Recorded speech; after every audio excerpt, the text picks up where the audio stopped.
નમસ્કાર, પ્રણામ, સ્વાગત છે તમારા એક નવા વિડીયોમાં। મિત્રો પસંદ આવે તો વિડીયોને લાઇક, શેર અને નવા હોય તો ચેનલને સબસ્ક્રાઈબ જરૂરથી કરજો।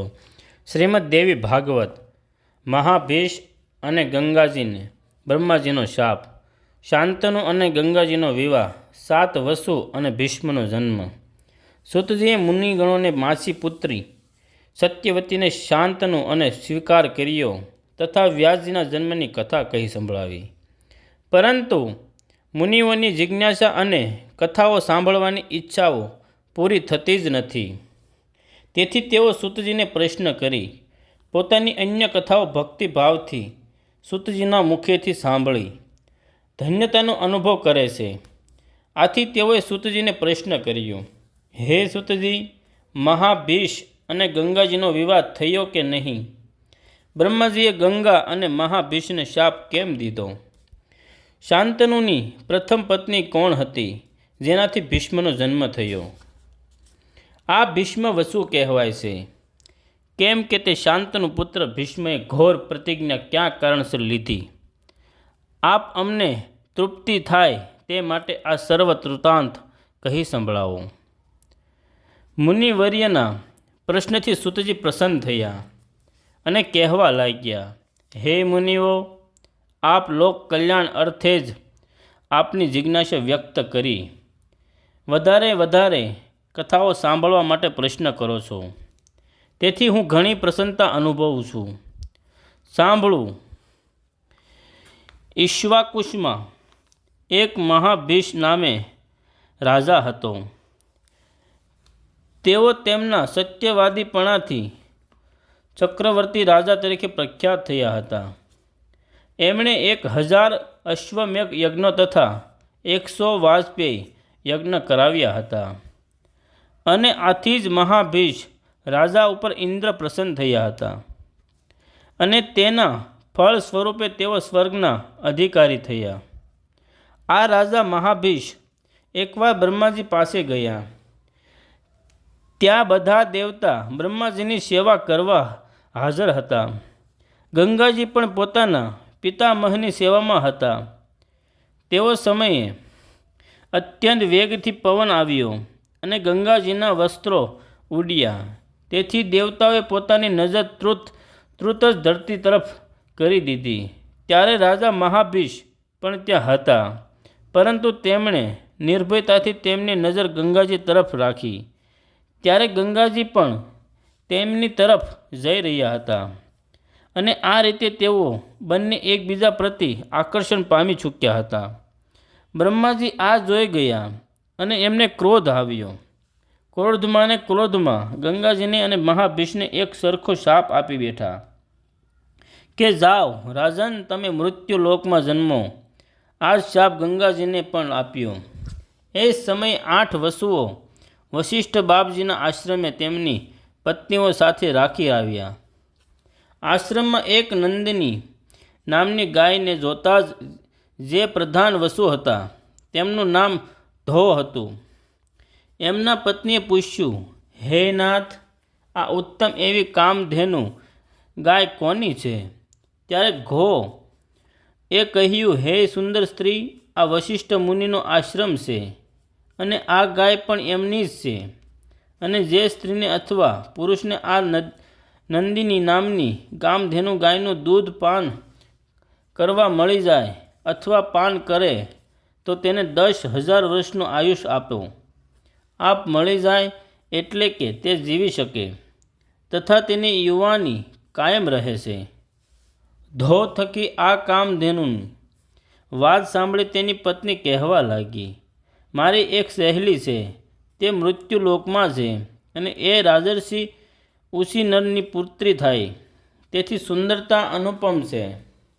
હે મહારાજા, આપ આ સુંદર નંદિની કામધેનુને આપણા આશ્રમે લઈ લો, સાથે એના વાછરડાને પણ લઈ લો। આ કામધેનુ ગાયનું દૂધ જ્યાં સુધી મારી સખી પી ના લે ત્યાં સુધી આપણા આશ્રમમાં રાખો, કારણ કે આ ગાયનું દૂધ પીવાથી મારી સખીને ક્યારેય વૃદ્ધાવસ્થા સામનો નહીં કરવો પડે અને સમાજમાં તે એક ઉત્તમ કક્ષાની સ્ત્રી થઈ જશે। ધોનું મનમાં આવી કપટથી કામધેનુ ગાય લઈ જવાની જરા પણ ઈચ્છા નહોતી, પરંતુ પોતાની સ્ત્રીને રાજી કરવા, પોતાના મનને પોતાના વશ રાખનારા એવા વશિષ્ઠ બાપજીનું અપમાન કરી નંદીની ગાયની ચોરી લઈ પોતાના સ્થાને જતા રહ્યા. આ કામમાં પૃથુ વગેરે વસુઓએ પણ મદદ કરી હતી.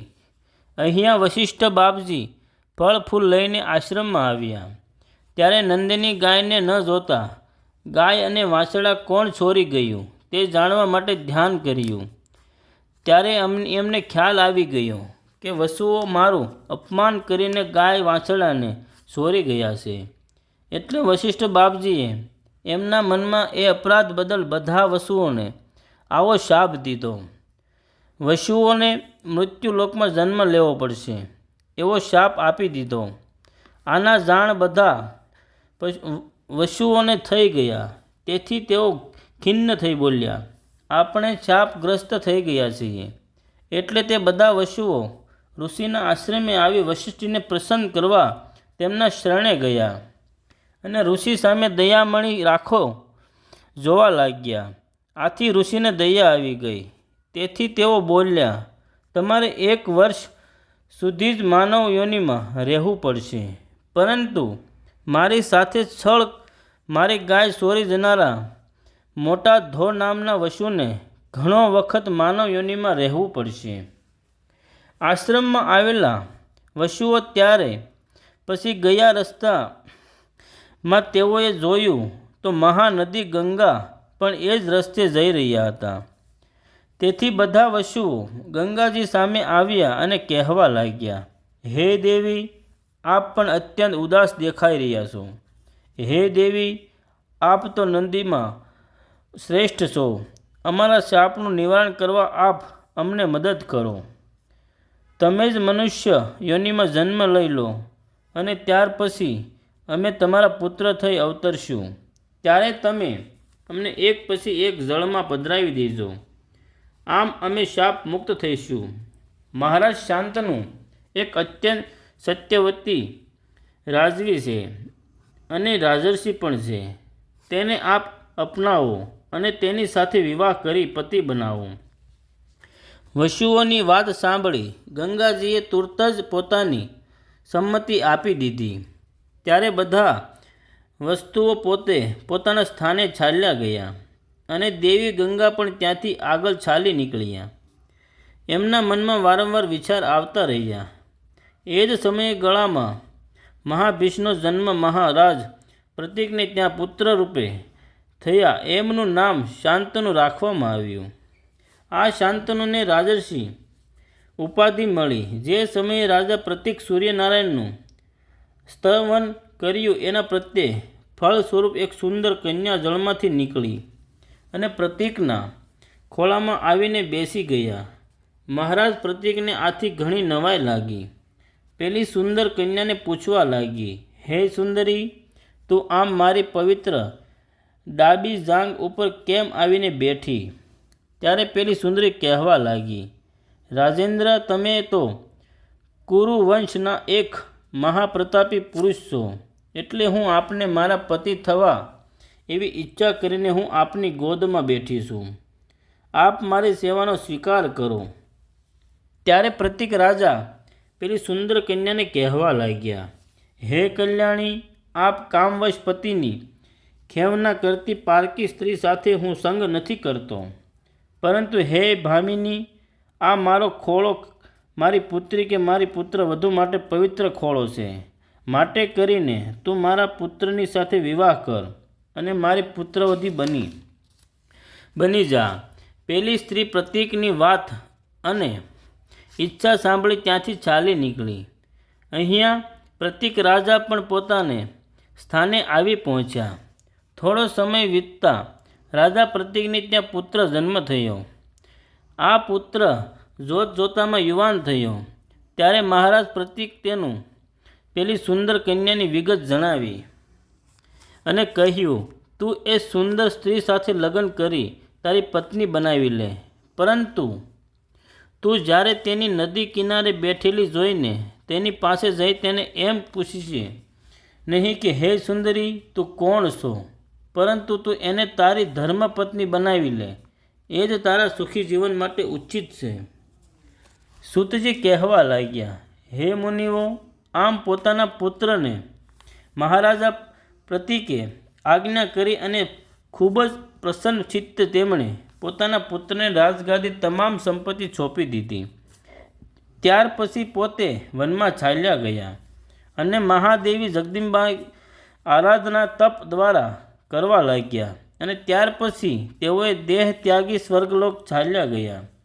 મહારાજ શાંતનુના હાથમાં પિતાનું રાજ્ય આવ્યું. તેઓ એક ધર્મપૂર્વક રાજ્યનો તમામ વ્યવહાર કરવા લાગ્યા અને પોતાની પ્રજાને પુત્રરૂપ સમજી એમની રક્ષા કરવા લાગ્યા.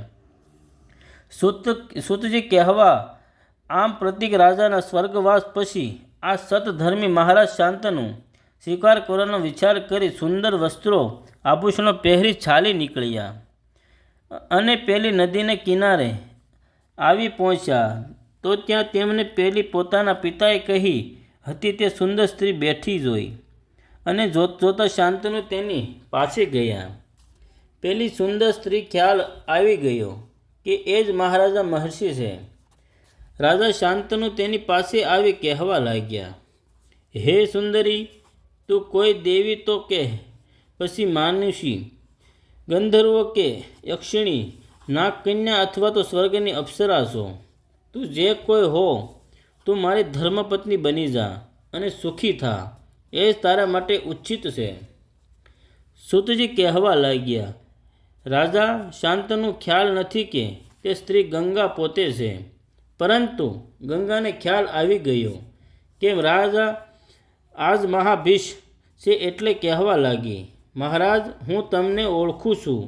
તમે મહારાજા પ્રતિકના પુત્ર છો, એટલે તમે મને એક વચન આપો, એટલે હું તમને પતિ તરીકે સ્વીકાર કરું. પરંતુ તમારે વચનબદ્ધ થવું પડશે.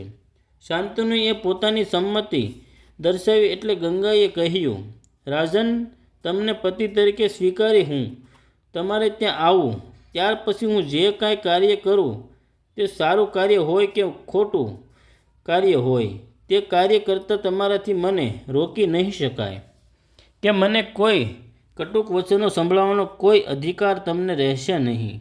હે રાજન, તમે જ્યારે તમારું વચન ભંગ કરશો કે તુરત જ હું તમને છોડીને ચાલી જઈશ.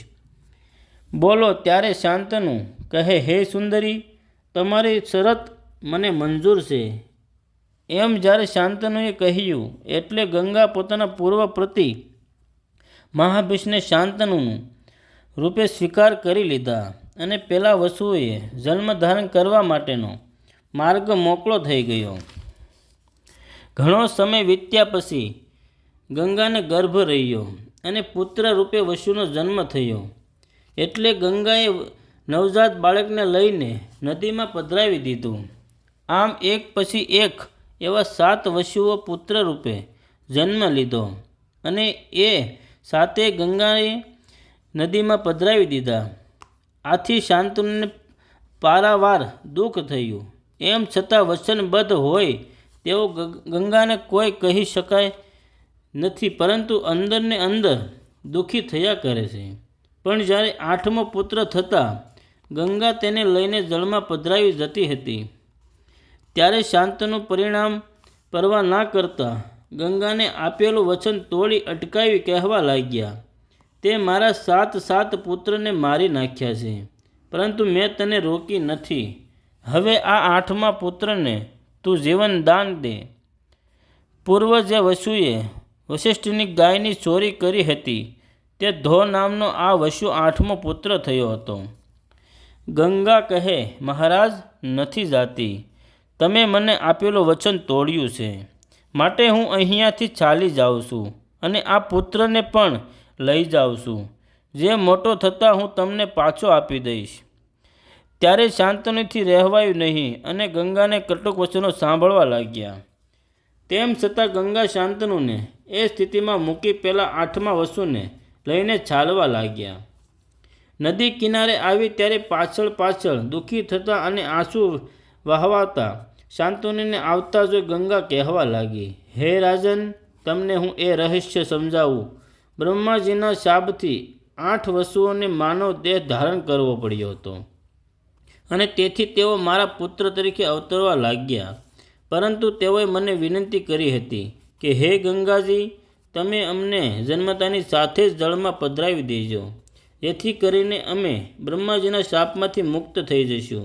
હે રાજન, આ વસુનો ત્યાર પછી પુત્ર રૂપે અવતર્યા અને એમની ઈચ્છાથી જ જળમાં પધરાવ્યા છે. પરંતુ આ 8મો વસુ છે, જે પૂર્વ ધો નામે હતો અને તેણે પત્નીના કહેવાથી કપટ કરી વશિષ્ઠ બાપજીનું અપમાન કરી તેમની નંદીની નામની ગાય વાછરડા સાથે ચોરી લીધી હતી.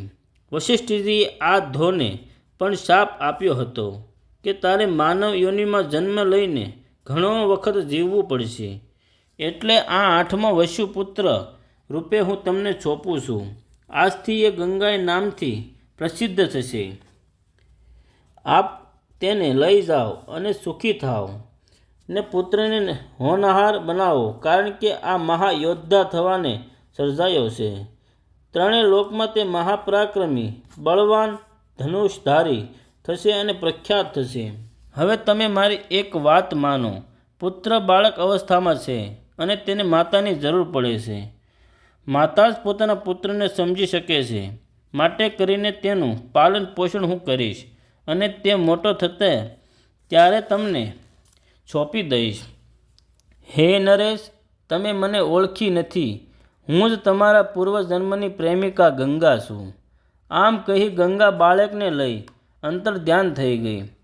રાજા શાંતનુ દુઃખી હૃદયે શોકગ્રસ્ત હસ્તિનાપુરમાં પોતાના ભવનમાં રહ્યા. આમ જ સમય વીતી ગયો. કેટલોક સમય કાળ વીત્યા પછી એક દિવસ રાજા શાંતનુ શિકાર ખેલવા નીકળ્યા.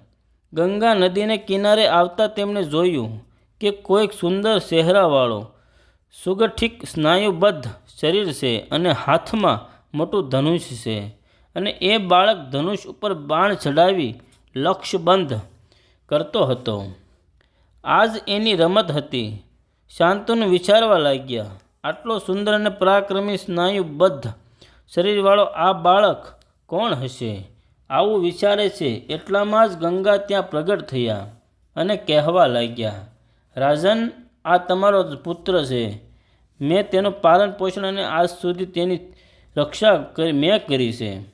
રાજન, આ એ જ 8મો વસુ પૂર્વજન્મનો ધો છે. તેને વશિષ્ઠજીએ વધુ વખત જીવન જીવવાનો શાપ આપ્યો હોવાથી તે જીવિત છે. એટલે હવે તમને હું સોંપું છું. આમ ગંગાએ શાંતનુને કહી બાળક ગાંગેયને શાંતનુના હાથમાં સોંપ્યો અને પછી પોતાના અંતર્ધ્યાન થઈ ગયા. બાળકનો હાથ પોતાના હાથમાં આવતા શાંતનુની આંખો હર્ષના આંસુથી છલકાઈ ગઈ. પુત્ર ગંગાને ગળે લગાવી દીધો ત્યારે એમના હૃદયમાં વ્યાપેલો કલેશ, વ્યથા, શોક, તમામ દુઃખો દૂર થઈ ગયા. પછી તો બાળકને શાંતનુ હસ્તિનાપુર લઈ ગયા. રાજભવન પહોંચી શાંતનુએ બધાની ઉપસ્થિતિમાં ગાંગેયને હસ્તિનાપુરની રાજગાદી સોંપી દેવાનો નિશ્ચય સૌને સંભળાવ્યો. ગાંગેય ભીષ્મને યુવરાજ પદ આપ્યું અને અભિષેક કર્યો. આમ તમામ ગુણોવાળા રાજકુમારને રાજ્યનો ઉત્તરાધિકાર બનાવી દીધો. પછી શાંતનુને અપાર સુખ થયું. હે મુનિઓ, સૂતજી બોલ્યા, મેં ભીષ્મ જન્મ, ગંગાની ઉત્પત્તિની કારણો, 8 વસુઓની કથા, આ બધા પાવ પ્રસંગો જે કોઈ મનુષ્ય સાંભળશે, કહે છે તે સર્વ પ્રકારના પાપોથી મુક્ત થઈ જાય છે અને એમાં કોઈ સંદેહ નથી. હે મુનિઓ, આ ઉપાખ્યાન મેં વ્યાસજીના મુખેથી જેવું સાંભળ્યું હતું તેવું જ મેં તમને સંભળાવ્યું છે. જય શ્રી કૃષ્ણ.